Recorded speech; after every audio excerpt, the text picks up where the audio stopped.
CNN did not appreciate the fact that the American Prospect had published a report about a video that was making its rounds not only on CNN, but it was also being used by the right wing. And it appeared that this alleged attempt at crossing the border by migrants was staged. Okay, so that's what the piece by the American Prospect is speculating, and then you have CNN responding to this report. The title is, "Did CNN air a staged migrant crossing of the Rio Grande?" And what they do is they provide some quotes from people who used to work for Border Patrol and other experts who felt that the video had many characteristics that raised red flags, things that were incredibly strange. Now, before I give you the details on what the red flags are, I think it's important for you to take a look at the video in question here. And what we did is we combined both the CNN report and also the Fox News report, which, as you will clearly see, uses the same footage. Take a look. They have life vests for the migrants. It's a highly organized system. We'll watch the raft make about 6 trips back and forth.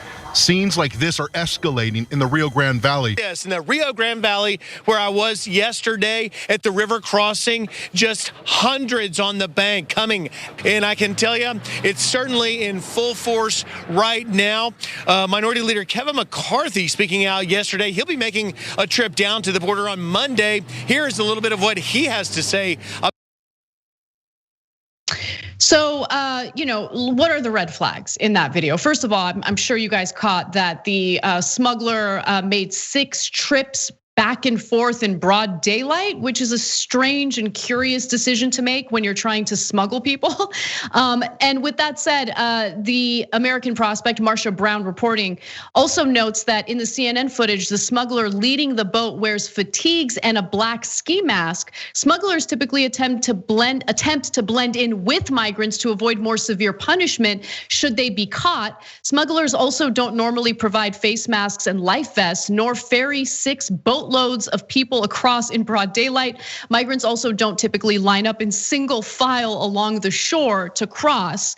Marsha Brown also reports that the Guardian reported that the area of the river where the footage was taken can only be accessed by US Customs and Border Protection controlled boat slips. So there's that element to it as well. Now, CNN, Cenk, did not like that report. And let me be clear that the American Prospect did not accuse CNN of staging it. But there is some suspicion that the crossing was staged and that Border Patrol may have had something to do with it. But nonetheless, David Dayen says this. Here's Oliver Darcy of CNN calling the American Prospect misinformation after not responding to any of our questions for a week and misstating the nature of our report. He also botched my quote. I said 100%, let's break this down. And so he provides screenshots of what the criticism is coming from CNN. And they argue CNN did not stage the crossing. No one accused them of that. No news organization would do such a thing, but the claim was picked up by right-wing media outlets eager to attack the network. Fox's site and other conservative sites aggregated the American Prospect post, suggesting it was possible that the entire report had been put on for show. But again, let me be clear, the American Prospect never accused CNN of staging it.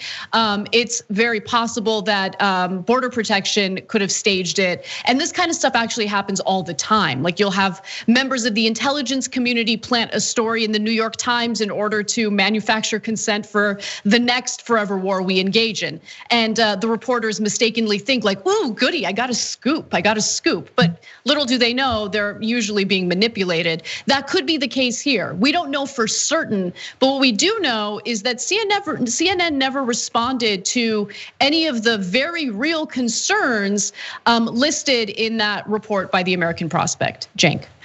Yeah, well, somebody should get fired over this. So I'm gonna give you the 2 options. So number 1 is somebody at CNN who thought, oh, I got a tip that a mile from a port of entry, we're going to stumble across immigrants crossing in broad daylight in a way that they normally don't do. Oh, golly gee, we got on the boat. And just as predicted by our Republican handler, there's a boat crossing with a guy in a ski mask, so you can't tell his identity when it's taped. They cross 6 different times as we're taping them, which is what criminals always do. Oh, there's film crews. I would like to get caught on camera. Let's do this over and over again. Then there's 2 tapes, the CNN tape, and then the other one that Fox News is using that we showed you comes from Tripwires and Triggers. So that's a right-wing website. They happen to tape the same boat on the same day. They also got lucky and stumbled across the same migrants, okay? Now, here's the amazing part. There's a former border agent, Jen Budd, and she points this out. So in this, I'm gonna quote the American Prospect story here. One person says to the other in the right-wing version of the tape, okay? So they're shooting from different angles at different times, but the same day, right? And so the right-wingers on their tape, you could hear them say, quote, "Do you ever hook these guys up? They're so dumb, they said it on tape." And CNN's like, "Oh, well, I don't see it. I don't know what you're talking about." One of them says, "Do you ever hook these guys up?" And another person responds, "Yeah, 2 or 3 of them, they're grade A." So who on our side is hooking up the guys who are illegally bringing in migrants and taping it at the same time, pretending to be outraged by it? How could you be paying them and be outraged at the same time? All right, and in her Medium post, the former agent Budd says, "As a former agent, what I hear is these men possibly talking about paying this smuggler off to gather a bunch of unsuspecting migrants and have them cross in a particular place in order to get this shot." So this is not that complicated. So look, as Anna pointed out, and mainstream media gets very, bothered when you point this out because it's true. They get used all the time by politicians. All the time. Right? All the time. And by the way, it's not just Republican politicians, Democratic politicians use them and they play along for access. I mean, Oliver Darcy's explanation was embarrassing. He's like, "Oh, this is a conspiracy theory. We check with the government and the government says it's okay." Oh, yeah, that's real journalism. This sources that told you to show up at this particular time, at this particular place so you can get this photo op, told you that they didn't set it up. Oh, and you trusted them. That's what we're calling journalism? That's what we're calling journalism. But okay, let's say that CNN is right. And my God, their reporter just happened to have a boat, happened to stumble across these migrants who the right wing also happened to stumble across the same day. Man, what a lucky break that was, okay? All right, so let's say that happened. Well, then obviously, people at Customs and Border, somebody's got to get fired. So they're a mile away from your port of entry. They're crossing all day long, back and forth. Well, everybody's taping it, and nobody shows up to arrest them. How deeply incompetent is Customs and Border Protection? Whoever's in charge, if CNN is right, why aren't they demanding accountability? Isn't that your job as journalists? And saying somebody at Customs and Border should definitely be fired. This is an area you control. They explain in the American Prospect piece that foot traffic triggers alerts on our side. So an alert was trafficked right next to you. You didn't notice it. Several camera crews stumbled upon it. They went back and forth all day long. You didn't do anything about it. And sometimes now on the right wing, they're like, "Oh, that happens all the time." What do you mean that happens all the time? At that same place, they're saying. Well, then Customs and Border obviously are at a bare minimum grossly incompetent. This is not thousands of miles of border and you can't figure out how to track it. That happens all the time. This is a specific spot and everyone in the world apparently knows about it except Customs and Border Protection. Look, the reality is, hell no, they don't know about it. It's so obvious this is a setup. So look, I don't know, man. I don't know if CNN, Oliver Darcy, etc., have an ability to be embarrassed, but this is deeply embarrassing if you're pretending to be a reporter.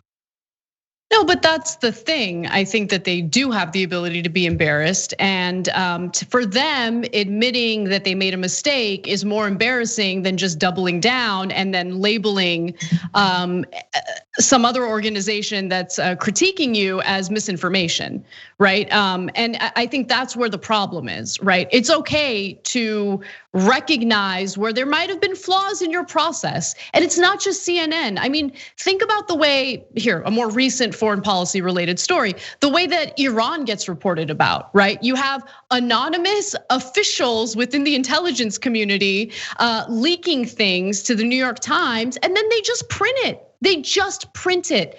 Same thing happened with the Washington Post and the New York Times in regard to the coup that the United States backed in Bolivia. Now, of course, initially that's not how the New York Times or the Washington Post reported it. They didn't refer to it as a US-backed coup, but they helped to spread this absolute lie about how Evo Morales was engaging in voter fraud or in election fraud in order to win another term. And then later, very quietly, they had to retract that story because it turns out that they got played by the Organization of American States, the OAS, which has an interest in overthrowing, or they had an interest in overthrowing Evo Morales as the leader of Bolivia. I'm just giving you that example because it happens all the time. It's not a scoop when someone in a position of power comes to you. It might be a scoop, but you have to do your due diligence as a reporter and ensure that you're not getting manipulated or played. Because, yeah, that's it. So Anna, sorry, I'm gonna I think that one person should be let off the hook here, and that's Erin Burnett. And so I've critiqued her in the past, but not this time, because she actually asked the reporter, Ed Lavandera, Ed, you happen to stumble across these people? And he actually then started stumbling and bumbling and gave a non-answer while they were doing it live, okay? Erin Burnett asked the logical question. You stumbled across these guys?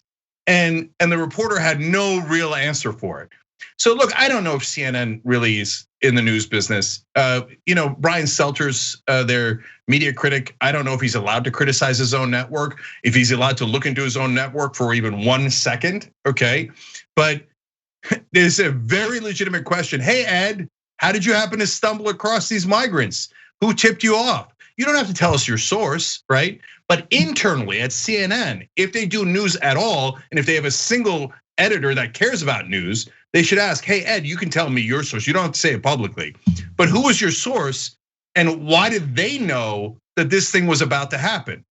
You should ask those questions. Because if I'm a reporter and somebody tells me, oh, I got a massive illegal thing happening that I know about, I'd say, really? How do you know about it? How do you know when it's going to happen? Those are natural questions I would ask as an editor. I don't know if CNN has any editors. And so, but last thing here, we're fair. So when Erin Burnett asks a good question, we say, hey, that's a good question. That was an act of journalism on air live with her own reporter, okay? On the other hand, CNN, that's why I'm picking on Oliver Darcy here in particular, because he's the one that attacked American Prospect and smeared them as doing conspiracy theories. No. And said, oh, the right and the left both do it. No, you got played by the right wing. And now you're gonna smear the left wing as a way of helping the right wing even more? Oh, it's unbelievable. By the way, tomorrow on the conversation, we're gonna have David Dayen from the American Prospect and Marsha Brown, who wrote the story and who did a great job in exposing this story. So again, mainstream media, you live in a glass house. For you to throw a stone on a terrible story that you did without doing any internal investigation is deeply embarrassing. Thanks for watching The Young Turks. We really appreciate it. Another way to show support is through YouTube memberships. You'll get to interact with us more. There's live chat emojis, badges. You've got emojis of me, Anna, John, JR. So those are super fun. But you also get playback of our exclusive member-only shows and specials right after they air. So all of that, all you gotta do is click that join button right underneath the video. Thank you.